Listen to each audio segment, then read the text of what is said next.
जैसा कि हम जानते हैं कि गौतम बुद्ध एक बहुत बड़े गुरु की तरह याद किए जाते हैं। उनके जो उपदेश थे वो इस प्रकार के थे कि मनमुटाव तो किसी में हो ही नहीं सकता। सब अपने अपनी संतुष्टि में जीते थे और एक दूसरे की सहायता भी करते थे। जब उनके निर्वाण का समय आया तो अंतिम समय में जब उनके सामने बहुत सारे शिष्य थे, तब उन्होंने अपने शिष्यों से पूछा कि क्या तुम मेरे से कुछ पूछना चाहते हो। तब उनके हर शिष्य ने अपने मन की शंका प्रकट की और उसका समाधान मांगा। गौतम बुद्ध ने एक एक करके सबके उत्तर दिए। इसी बीच उनकी नज़र अपने सबसे प्रिय शिष्य आनंद पर पड़ी। उन्होंने आनंद को पूछा कि क्या तुम कोई प्रश्न करना चाहते हो। मेरे पास समय बहुत कम है, अतः मैं तुम्हें पूछ रहा हूँ। आनंद ने कहा, गुरुदेव, अब आपके बाद कौन गुरु होगा, कौन हमें संभालेगा, कौन शिक्षा देगा।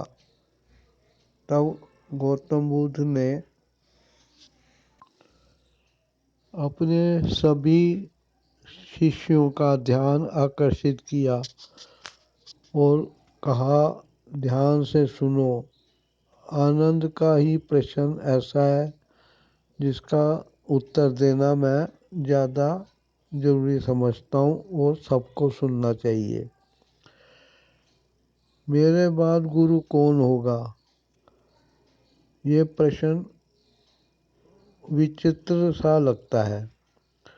तो इसके लिए मैं ये कहूँगा कि सबसे पहला मनुष्य का शिक्षक उसकी माँ होगी, जो कि उसे पहला कदम चलना सिखाएगी और उसी के संस्कारों पर वो बड़ा होगा।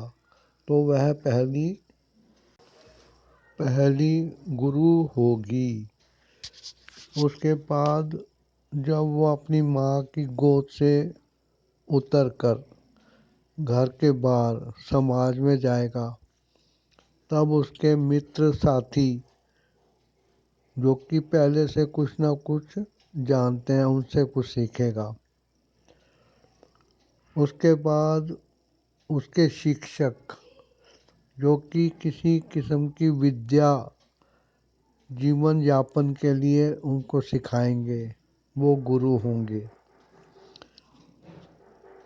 उसके बाद उसके परिवार के और समाज के बड़े लोग जो कि कई साल इस धरती पर जीवन बिता चुके हैं, वो उसके गुरु होंगे।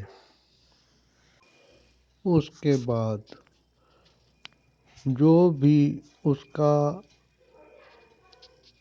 मार्गदर्शन करेगा, उसे उन्नति की तरफ ले जाने का मार्ग दिखाएगा, पतन की तरफ नहीं, तो वो उसका गुरु होगा।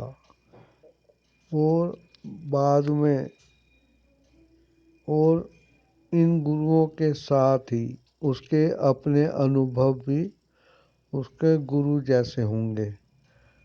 और यदि मनुष्य सावधानी पूर्वक इन सब के विचारों को समझ के उन पर चलेगा, वो कभी जीवन में मार नहीं खाएगा।